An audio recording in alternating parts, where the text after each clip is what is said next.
अक्लमंदी इनमें बहुत है। इनका खुद का बेटा 2017 में मारा गया था, वो सुसाइड बॉम्बर था। इन्होंने एक अफगान सिक्योरिटी पोस्ट पे हमला किया था और वहां पे मारा गया था। सुप्रीम लीडर के नाम से जाना जाता है। तो ये एक इन्फ्लुएंशियल आदमी है। ये तकरीबन 61 साल की इनकी उम्र है, 61 या 60 साल की। तो ये एक इम्पोर्टेंट रिलीजियस लीडर हैं जो कि शरिया कानून को इम्प्लीमेंट करने में तालिबान की मदद करेंगे। तालिबानी प्रमुख अखुनजादा की आतंकी संगठन अल-कायदा में भी काफी फैट है।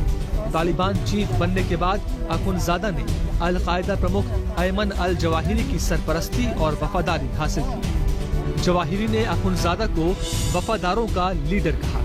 अल जवाहिरी की तारीफ ने तालिबानी जिहादियों के बीच अखुनजादा का रुतबा बढ़ा दिया और इसके नेतृत्व की सर्व स्वीकार्यता और मजबूती मिली। मजहबी छवि होने की वजह से तालिबानियों पर इसकी अपील का बड़ा असर है। अभी तालिबान की राजनीतिक, धार्मिक और युद्ध के मामलों पर अंतिम फैसला अखुनजादा ही करता है। अखुनजादा इस्लामिक त्योहारों पर मजहबी तकरीरें भी करता है।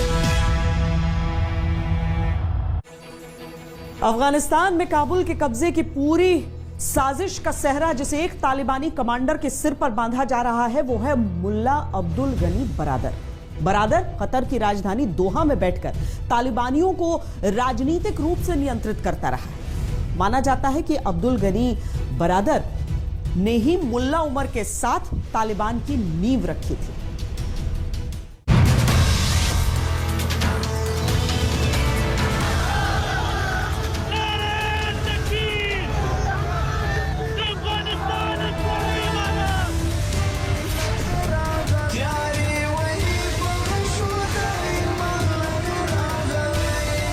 अब्दुल गनी बरादर को तालिबान का सह संस्थापक माना जाता है।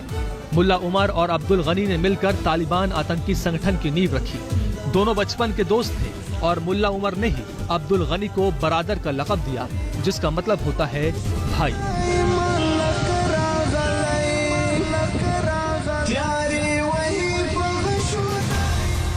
बरादर का जन्म 1968 में अफगानिस्तान के उरुजान प्रांत में हुआ था। बरादर ने 1980 में मुल्ला उमर के साथ सोवियत अफगान युद्ध में अफगानी मुजाहिदीन की तरफ से युद्ध लड़ा।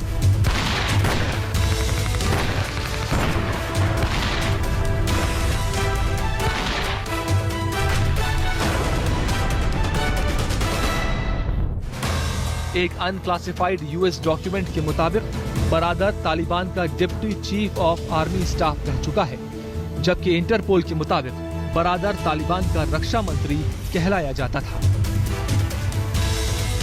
1990 के दशक में जब अफगानिस्तान गृह युद्ध की आग में जल रहा था तो बरादर ने मुल्ला उमर के साथ मिलकर तालिबान को खड़ा किया।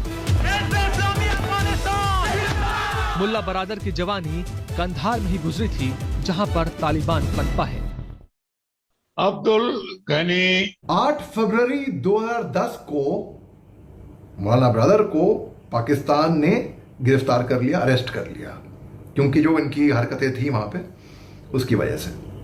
खैर, ये जेल में रहे 2018 तक और 24 दिसंबर 2018 को सलमे खलीलजाद जो कि यूएन के रिप्रेजेंटेटिव हैं फॉर टॉक्स फॉर रिकंसिलिएशन, उनके एनवॉय, उनकी इंटरफेरेंस से इनको वहां से रिहा कर दिया गया था। पिछले साल 29 फरवरी 2020 को इन्होंने दोहा पैक्ट साइन किया था। सलमे खलीलजाद जो अमेरिका से थे और मौलाना बरादर जो कि पीस टॉक्स करने आए थे तालिबान की तरफ से।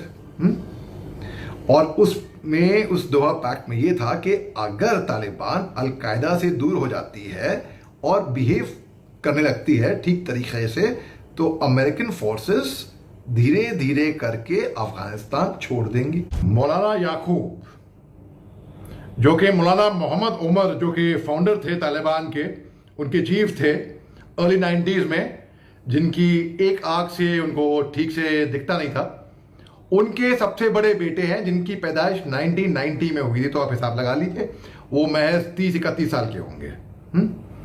इनका होल्ड, इनका इन्फ्लुएंस तालिबान में बहुत ज्यादा है ये कमिश्निंग के हेड हैं। तो तालिबान के जो 34 प्रोविंस में से 15 प्रोविंस इनके चार्ज में है कमिश्निंग के लिए। 29 जुलाई 2015 को जब अख्तर मंसूर को इलेक्ट कर दिया गया तालिबान का हेड, और उस टाइम पे मौलाना याकूब ने मना कर दिया कोई भी पोजीशन तालिबान में कोई भी औहदेदार बनने का, और लगभग ज्यादातर अनुमान तौर पे इन्होंने ज्यादा वक्त पाकिस्तान में गुजारा है। कराची में बहुत पढ़ाई करी है इन्होंने,